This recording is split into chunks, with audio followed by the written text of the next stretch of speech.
আজকে আমাদের হাঁস কাটাকাটি হচ্ছে। দুইটা হাঁস, এই যে একটা, এই যে একটা।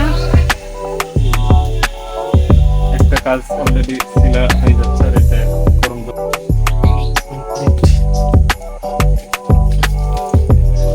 একটা মোটামুটি হয়ে গেছে, এখন এই যে একটা হচ্ছে।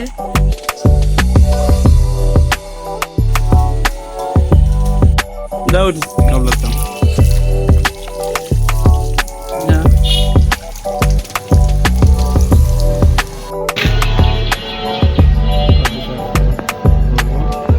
ভালোভাবে ছিলে দেওয়া হয়ে গেছে ভিতরে ভিতরে, এখন পুড়তে হবে। তার জন্য খ্যার এবং গ্যাস অবশ্যই রেডি। এই যে, আর এই যে খ্যার।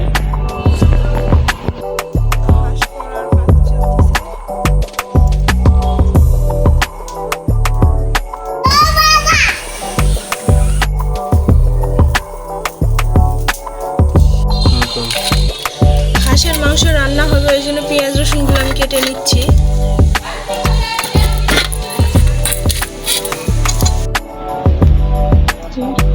এখানে আদা, রসুন এবং কাঁচামরিচ তিনটে একসঙ্গে পেস্ট করে নিব।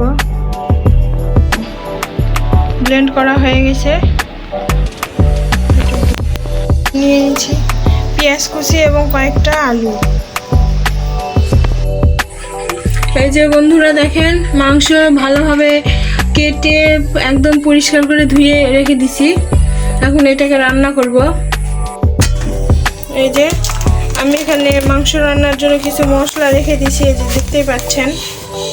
তার সাথে আছে যেখানে মাজিক আর এই যে মাংসের মশলা। কড়াই গরম হয়ে গেছে, শুকনো মরিচ এবং জিরা ফোড়ন দিয়ে দিলাম। আমরা সরিষার তেলে রান্না করি জন্য এই যে এরকম হচ্ছে। এখানে পেঁয়াজটা ভালোভাবে ভেজে নেওয়া হচ্ছে।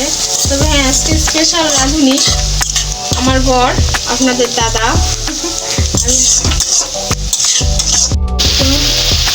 এই যে বন্ধুরা দেখেন, সব মশলা একসাথে দিয়ে দেওয়া হয়ে গেছে। এখন ভালোভাবে কষানো হচ্ছে। মশলার ভিডিওটা করা হয়নি কোনো কারণে। দেখেন কালার, দেখেন মশলা থেকে তেল ভালোভাবে ছড়িয়ে পড়ছে। এখন এই যে মাংসটা দেওয়া হচ্ছে, এই যে মাংস।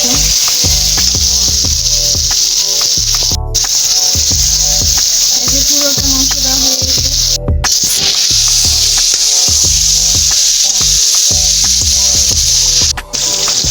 দেখেন মাংস কষানো চলছে। কালার কত সুন্দর আসছে বন্ধুরা, দেখেন। এখন দেখেই তো অনেকের জিভে জল চলে আসবে। বন্ধুরা অবশেষে মাংস কষানো হয়ে গেছে।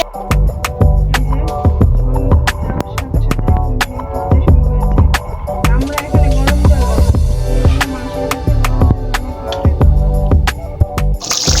তো বন্ধুরা, সব শেষে এই যে ম্যাজিক মশলা দিয়ে নামিয়ে নেব।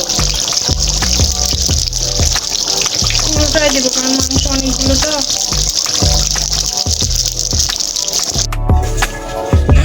তো বন্ধুরা, এই যে অবশেষে আমাদের মাংস রান্না রেডি। কেমন হয়েছে রংটা অবশ্যই আপনারা কমেন্টে বলবেন।